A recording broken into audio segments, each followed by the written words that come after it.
Welcome to my channel. आज हम बहुत इजी सा कंसेप्ट देखेंगे पैराफ्रेजिंग के बारे में कि पैराफ्रेज क्या होता है, वो उसे प्रोनाउंस कैसे करते हैं और उसके एग्जांपल्स क्या हैं। So here we are going to talk about the definition of paraphrasing. उससे पहले अगर आप मेरे चैनल पे न्यू हैं तो प्लीज़ लाइक सब्सक्राइब और शेयर करना मत भूलें। हम स्टार्ट करते हैं पैराफ्रेजिंग को। पैराफ्रेज का पहले हम देख लेते हैं कि ये प्रोनाउंस कहाँ से होता है। पैराफ्रेज प्रोनाउंस पर फ्रेज। जब भी आप उसे प्रोनाउंस करेंगे आप कहेंगे पैरा पैरा हो फ्रेज। तो इस तरह से आप उसको प्रोनाउंस करेंगे। पैराफ्रेज क्या है? इज अ रीस्टेटमेंट और रीवर्डिंग ऑफ ए पैराग्राफ और अ टेक्स्ट। पैराफ्रेजिंग क्या होती है कि आप क्या करते हैं, रीस्टेट करते हैं, यानी कि जितना भी आपके पास स्टेटमेंट दिए उसे रीस्टेटमेंट करते हैं, यानी कि रीवर्ड करते हैं किसी भी पैराग्राफ को या टेक्स्ट को, यानी कि उसमें आप वोकैबुलरी के चेंजेस लाते हैं, सिमिलर वर्ड्स लिखते हैं in order to borrow clarify expand on information without plagiarism. और क्या करते हैं, ये जितना भी सारा प्रोसेस है यानी उसे रीवर्ड करते हैं, वो किस तरह से आप कर सकते हैं कि किसी जगह से लेके या उसको बहुत ज़्यादा क्या करें, पैराफ्रेजिंग के दौरान क्लैरिफाई करें, बहुत ज़्यादा सिंपल सादा लिखेंगे, नेक्स्ट पर्सन को समझ आ जाए। यहाँ उसको क्या करें, अपने पैराग्राफ को इस तरह एक्सपेंड करें जितनी भी आपने इन्फॉर्मेशन लिखी है वो प्लेजराइज ना हो, यानी कि आपने अपनी ओन वर्डिंग में लिखी हो।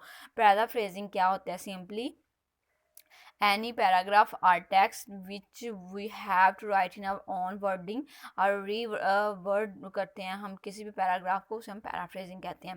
Paraphrase is an important tool to use when writing research papers, essays and piece of journalism. तो पैराफ्रेजिंग बहुत ज़्यादा इंपॉर्टेंट टूल है। किस लिए इंपॉर्टेंट है? जब भी आप किसी तरह का रिसर्च पेपर लिख रहे होते हैं या कोई ऐसे लिखते हैं या कोई भी जर्नलिज्म कोई भी ऐसा काम कर रहे होते हैं तो आपको ये बहुत ज़्यादा हेल्प आउट करता है। ख़ास तौर पर जब आप कोई थीसिस वगैरह या ऐसा भी कोई एजुकेशनल काम कर रहे होते हैं हाई लेवल पे, तो आप ये पैराफ्रेजिंग जो टेक्निक है इनको यूज़ करते हैं, पैराफ्रेजिंग टूल को यूज़ करते हैं।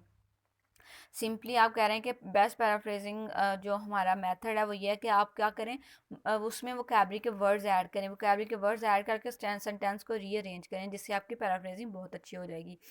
यहाँ पे हम एग्जाम्पल देख लेते हैं। For example, she angered me with her inappropriate comments, rumour spreading and disrespectfulness at the formal dinner table.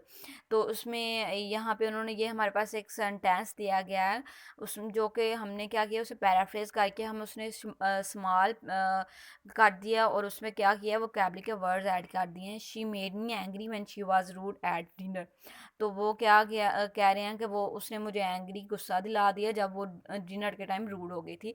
तो उसने वो बात दोनों सेंटेंसेस में एक ही हो रही है, लेकिन क्या किया उन्होंने, इसमें वोकैबुलरी के वर्ड्स ऐड कर दिए, रीअरेंज सेंटेंस को कर दिया, जिससे हमारी क्या प्रेजेंट कर रहा है, ये एक पैराफ्रेजिंग सेंटेंस है। Hope so you people like it and understand it.